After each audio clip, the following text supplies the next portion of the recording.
আসসালামু আলাইকুম বন্ধুরা, আজকে নিয়ে আসলাম আপনাদের মাঝে সন্ধ্যার ফুচকা রেসিপি।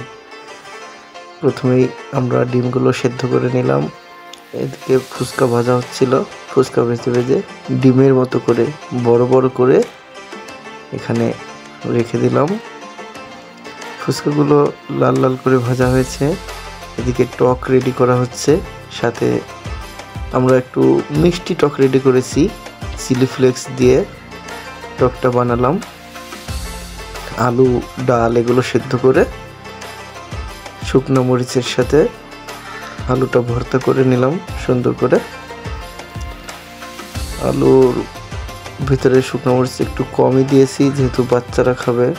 তারপর ফুচকাগুলো ভেঙে নিয়ে ফুচকার মধ্যে আলু, ডাল এগুলো দিয়ে দিলাম। এখানে সালাদ ছিল, একটা একটা করে ফুচকার ভিতরে এটা রেডি করলাম।